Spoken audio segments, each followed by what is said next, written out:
Guys, this is our 1.2 video notes and lesson on combining like terms. We call these multi-step equations because we have more than 2 steps to solve our equation. Okay, so to start with, let's talk about combining like terms. To combine like terms, our like terms have to have the exact same variable. That's what you're writing in your top blank on your notes. Terms that have the exact same variable are like terms, and they can be added or subtracted and combined into one. So for example, if I went to the store and bought a ranch bottle, and then I went back and I bought another ranch bottle, I would have 2 ranch bottles in my cart, right? However, if I had a ranch bottle and went and bought some pizza, I would not have 2 ranch bottles in my cart, right? I would not, if I bought a ranch bottle and a pizza, I would not have 2 pizzas in my cart, right? So if I bought a ranch bottle and a pizza, I would have a ranch bottle and a pizza in my cart. I couldn't say I had 2 ranches or 2 pizzas. So our variables are representing objects. So for example, this ranch bottle could be an R, and this pizza could be a P. So I've had an R and a P. I can't combine those and make them anything different, right? So it's not 2 ranch bottles, it's not 2 R's. R plus P is not 2R. R plus P is not 2P. Okay, they're 2 separate different things and we got to keep them separate. Okay, so using an example of the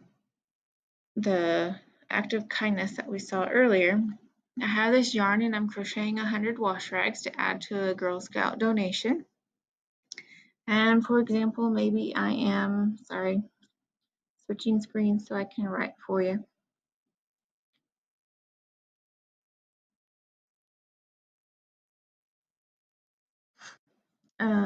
If I bought 3 balls of mint green yarn, 8 balls of purple pink mix, 2 balls of blue, and 4 balls of the mint green, I want to write an expression that represented the situation.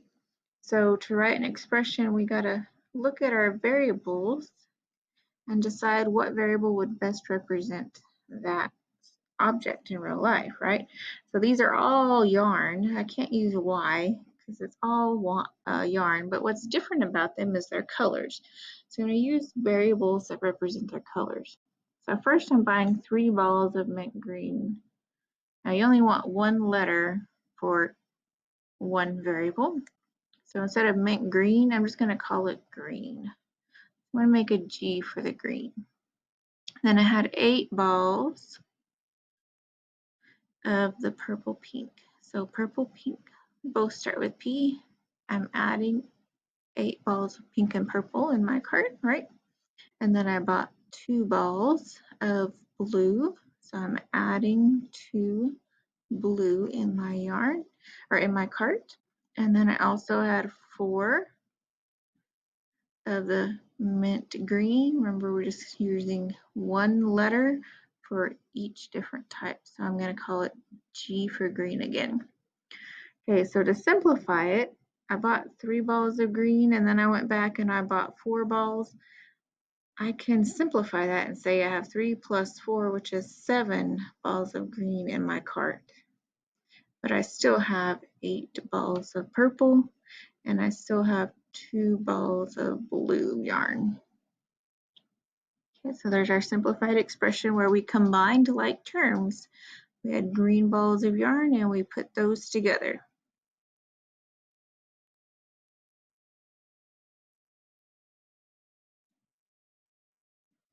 Okay, so for example, I'm going to make this a little bit bigger for you.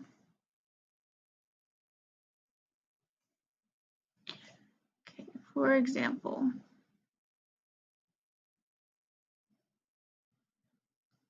if I have 2 x's, or 1x, 1x is the same as x. There's always an invisible 1 in front of a variable if it doesn't have a number in front of that variable. And a number in front of a variable is called a coefficient. So if there is no coefficient in front of a variable, there's a hidden 1. So we have x and x, they're both the same variable, so I can combine them and make them one thing, right? So I can add those coefficients in front of the variables. 1 plus 2 is 3x. I can add those together. Okay, so I do this part, you do this part, and then at the end of the video, I'll give you the answers and you can check your answers. You can pause this now if you wish to do it now. All right, sometimes we have more than one variable that shows up in our equation, and we can only combine those that are alike, right? We have a y and a y, but this is a z. So it's kind of like our ranch and pizza at the beginning. Y would be the ranch, and z would be the pizza. We can't add those together and say they're the same thing. So we're going to look at the coefficient of the y's, and the coefficient also includes the sign in front, okay? So we're looking at 1/2 minus 3/4. Here's our fraction. So if you're having trouble with fractions, make sure you go back on the class website on the Dusting Off the Cobwebs page, and you can review the adding and subtracting fractions. Okay, so 1/2 and minus 3/4, they do not have a common denominator, so I can't really subtract them yet. I have to find that common denominator. Okay, so 4 is the bigger one. I can make 2 a 4 by multiplying by 2, right? So we're going to multiply both the top and the bottom by 2 to get a common denominator. We're making an equivalent fraction. So remember, we multiply the tops together. 2 times 1 is 2. And multiply the bottoms together. 2 times 2 is 4, which is good because we wanted that 4 as the common denominator, right? Minus 3/4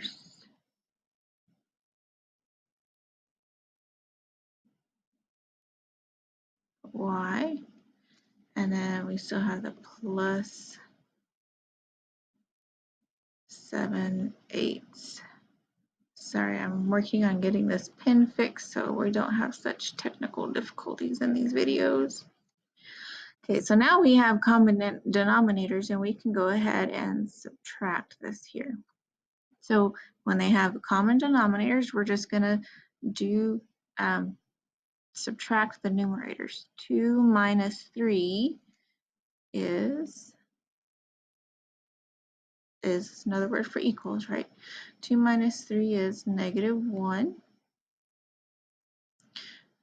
Denominator stays the same. We don't change it at all. And our variable stays the same. We do not change it at all. Okay, now this is still a plus 7/8 z.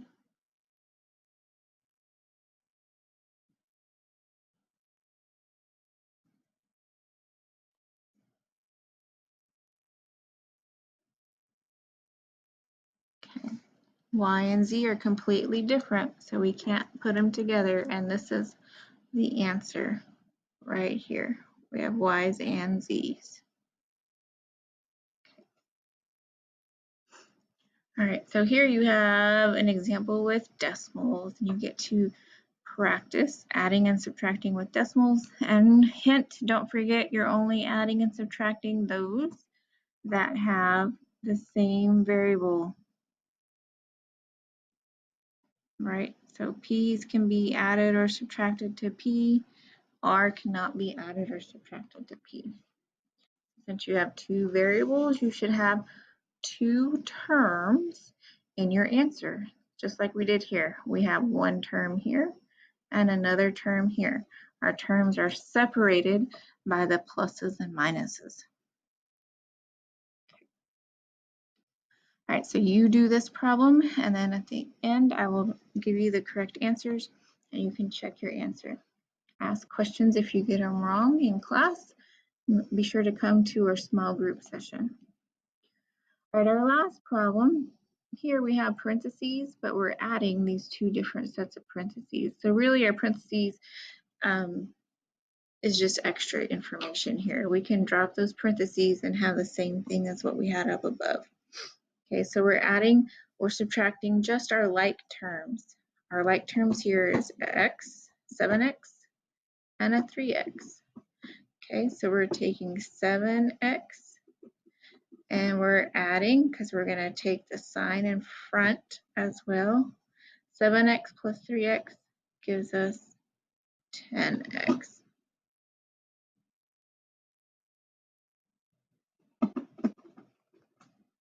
And then our numbers, just our numbers can also be like terms. So a 3 and a 2 with no variable is a like term. Those numbers with no variables are called constants. Okay, so our constants are like terms. Remember to take the sign in front of the number. So we're doing 3 minus 2. 3 minus 2 is a positive 1. So we're adding 1 there. All right, and then you practice that one. I will give you the answers. If you pause, make sure you get all the answers. Pause the video, and I'm going to write the answers, and you can check your answers now.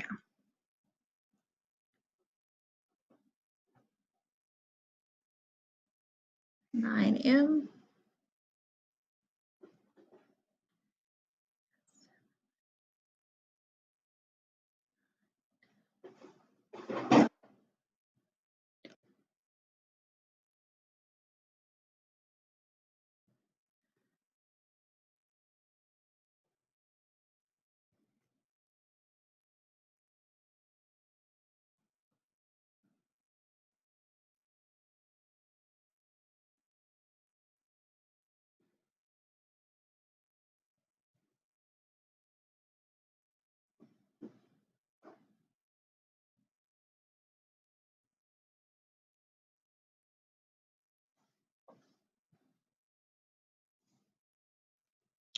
All right, hope you did well. If you didn't, please ask questions before you take your skill check tomorrow.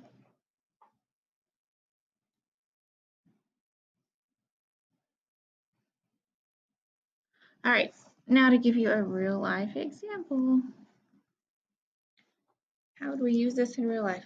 Okay, if we have 96 feet of fencing to enclose a pen for your dog, we're going to provide sufficient running space for them to exercise. So the pen should be 3 times as long as it is wide, and we want to find the dimensions of the pen so that we can use all the fencing that we need necessary. All right, so now that we have a word problem, remember we're going to underline or highlight the important information. And that important information is going to surround some numbers. So here's our 96 feet of fencing. We also know that it's 3 times as long as it is wide. Okay, so let's draw a picture. We know it's a rectangle. We know it's 3 times as long as it is wide. So it's width, W for wide, and then length, it is 3 times longer, so 3 times W. Now to find our perimeter, we're adding all the way around, right? So one formula that you might use for perimeter would be the 3W plus the W plus this 3W plus this W. And we know the perimeter is equal to 96. So there's our formula. And we want to combine like terms to make this a much nicer looking formula. So these are all W's, W, W, W. So they're all the same thing, right? We got 3 W's and a W and a 3 W's and a W. We can add those together because those are like terms. 3 plus 1 plus 3 plus 1 gives us 8. W is equal to 96. And looky there, that's a one-step equation, which we have done and you should be a master at. And all we have to do, since this is 8 times W, we have to do the inverse of times, which would be divide. So we're going to divide both sides by 8, and we find that the width is W. or the width is 12, sorry. But then we also need to find our length. But we know our length is 3 times as it's 3 times as long as it is wide. So we know our length is 3 times W, right? But we also know W is 12. So 3 times 12 is 36. So our length is 36 feet, right? And 12 feet, because we had 96 feet to begin with. All right, lastly, I'm gonna exit a little bit so we can write. We have to be able to translate in those word problems. So we're gonna look at some numbers. It's gonna tell us some different information to write an expression or an equation. Okay, so 3 times the sum of a number and 7. 3 times, there's also the sum of a number and 7. So those times and sum is what I call operation words. They're going to tell you you're doing something mathematically with some numbers, right? So I always start with the last operation word. The last operation word says sum, so I have to add something, right? Sum means add a number. Number always means that's your variable. And when it says number, I like to use the variable in. Okay, so it's the sum of a number and 7. So I'm having to add a number and 7. So this is what I have. But it's 3 times the sum. So I'm going to use parentheses to keep my sum together and then multiply by 3. 3 times, that's our parentheses, right? A number and the sum of a number and 7. Okay, next one says 25 diminished. That's an operation word by 4 times a number. So again, I have 2 operation words. I'm going to start with the last one. 4 times a number.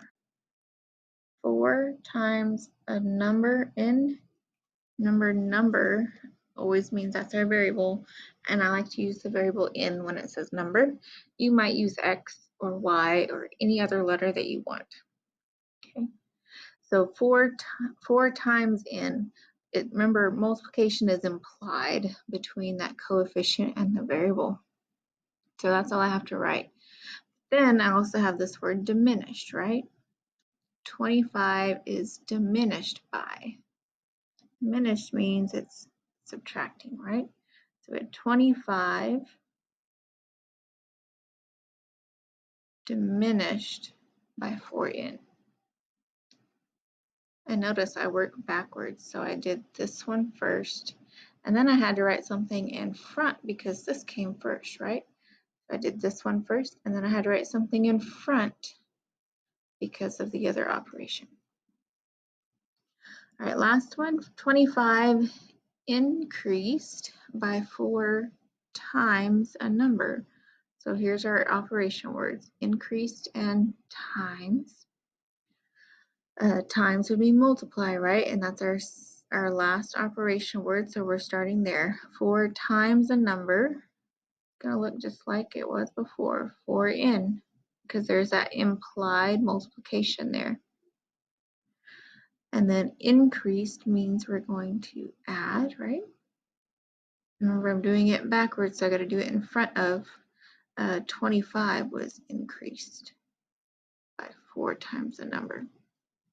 All right, so there's our expressions.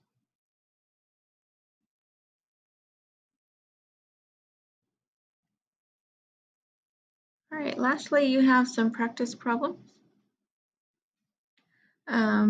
You may work these out and then check your answers. I will explain them very quickly. So pause the video, work them out, and then come back and check. All right, like terms here are, oops.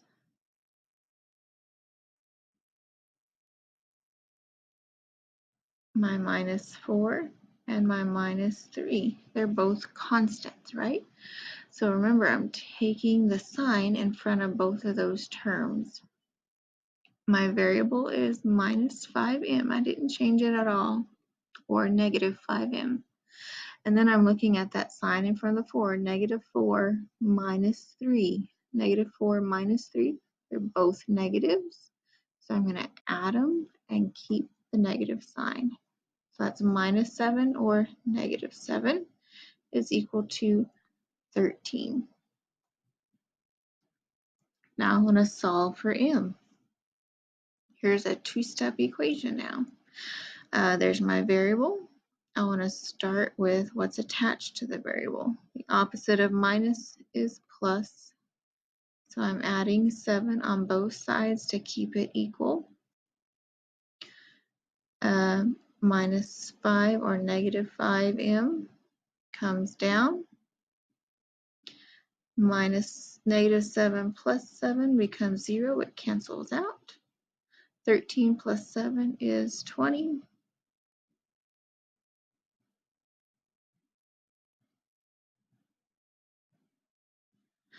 Right. Then I have a negative 5 times m. Remember, that's implied multiplication. The opposite or the inverse of multiply is divide. So I divide both sides by negative 5.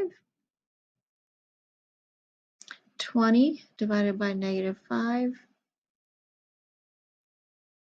I get negative 4.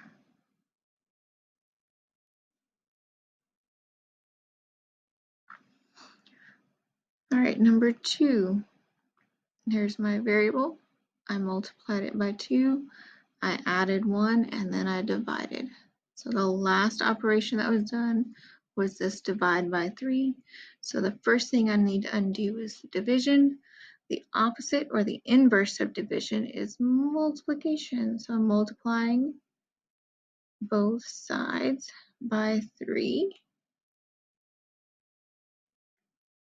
And when I multiply both sides by 3, all I'm doing is getting rid of that denominator, right? So I'm left with the numerator, which is 2x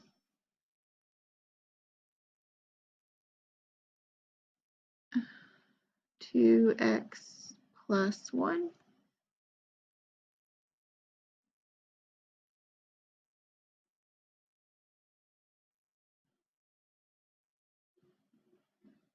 equals, remember we multiplied by 3 on this other side, so we have 5 times 3, which is 15.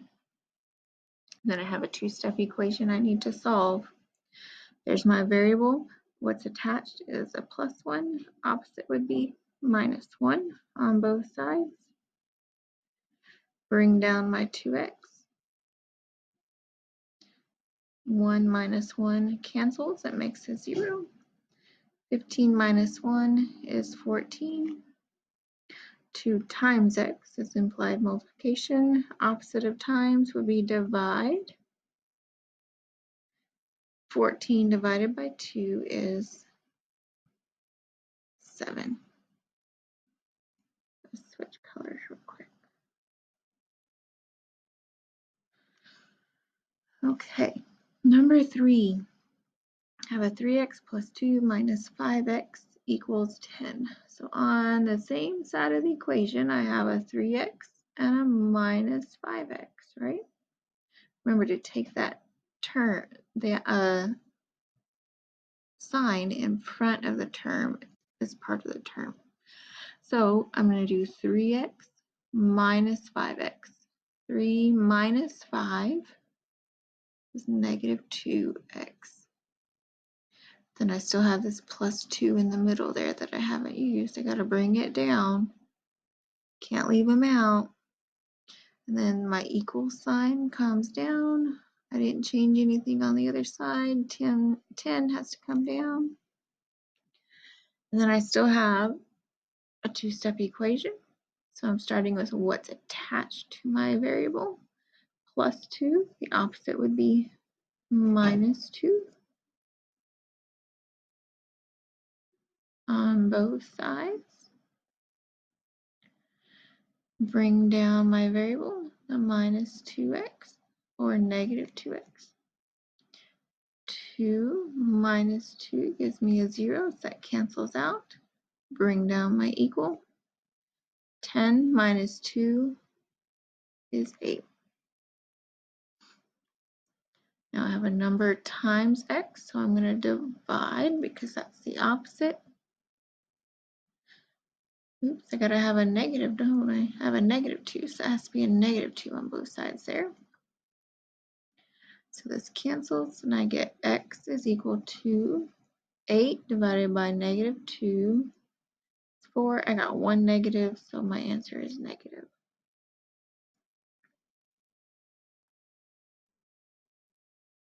All right, and then lastly, we're almost there. Same thing.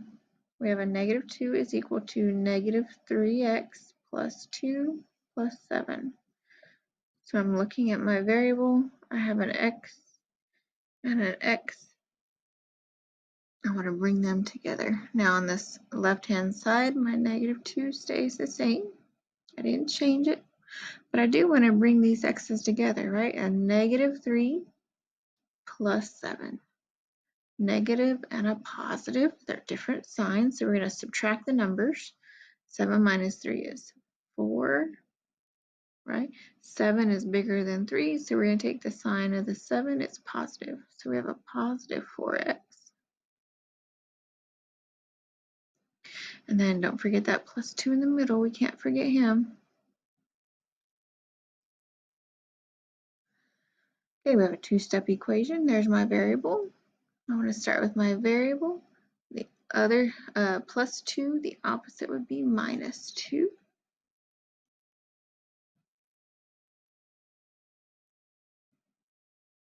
On both sides.